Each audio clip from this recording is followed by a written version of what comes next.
L'enregistrement du parcours se fait très simplement, c'est-à-dire que tout ce qu'on a à faire quand on roule, c'est d'appuyer sur le bouton Record en haut à gauche. Aussitôt qu'on a appuyé sur le bouton, on commence à enregistrer des points GPX qui se font. On enregistre généralement un point à la seconde, euh, ce qui est suffisant pour la plupart des cas d'utilisation. Je vais juste attendre un petit peu. Je vais mettre la vidéo sur pause le temps que la trace s'accumule un peu le long de la distance pour qu'on ait un meilleur exemple. OK. Donc, on a enregistré environ 1 km de voie. Comme vous pouvez voir, on a la vitesse moyenne en bas à gauche. Et on a aussi le temps écoulé en minutes, heures, etc. Donc, pour le moment, on n'a pas roulé beaucoup, on a juste 1,5 km d'enregistré.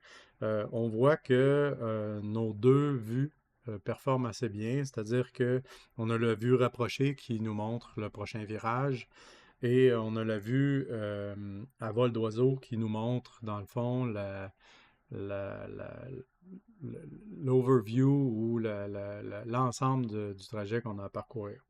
À tout moment, on peut, en roulant, changer euh, la carte sans problème. Ce sont deux vues indépendantes. Euh, il y a des trucs un peu spéciaux, là, vous allez voir, parce que je simule un mouvement pour le moment. On roule à une valeur, à une vitesse imaginaire de 70 km/h. Donc, en haut de 15 ou 20 km/h, il y a quelque chose qui se passe, c'est que la, la carte va se recentrer sur la position. Donc, vous pouvez, lorsque vous êtes arrêté, choisir de peut-être consulter votre parcours, panner, zoomer, puis simplement redémarrer votre moto. Et on va automatiquement, après un certain délai, repositionner tout ça. Les boutons aussi disparaissent parce que l'objectif ici, c'est de montrer la carte au maximum et évidemment de ne pas polluer l'espace d'écran avec des boutons et toutes sortes de choses. Donc, c'est un peu la manière avec laquelle on fonctionne en roulant. Donc, on peut évidemment enregistrer notre parcours. Il y a aussi une capacité ici d'aller ajouter des marqueurs, par exemple, des conditions de route. Peut-être que on a, disons, de la boue euh, sur notre parcours ou on a vu un super beau point de vue, donc scenic area dans ce cas-ci. Euh, Peut-être qu'il y a un endroit pour pique-niquer ou encore c'est une super belle route, on l'aime beaucoup et on la marque, on lui donne un coup de cœur, on la marque comme favorite. Donc, ces points-là vont s'enregistrer le long de notre parcours automatiquement. Et une fois qu'on aura complété l'enregistrement en appuyant sur le bouton d'enregistrement encore une fois, on n'a qu'à confirmer qu'on veut arrêter l'enregistrement.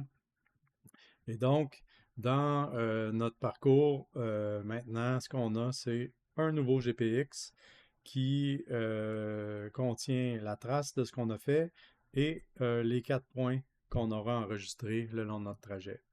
Évidemment, comme tous les autres GPX, ces tracés-là peuvent être exportés, euh, supprimés, changés de couleur, renommés, etc.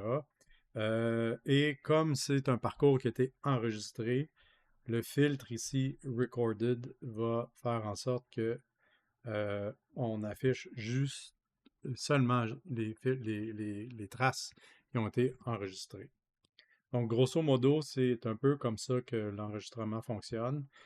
Si on veut recréer une deuxième trace, par exemple le lendemain ou en après-midi, on n'a qu'à appuyer sur le bouton d'enregistrement une autre fois, et puis on débute un nouveau parcours, c'est tout.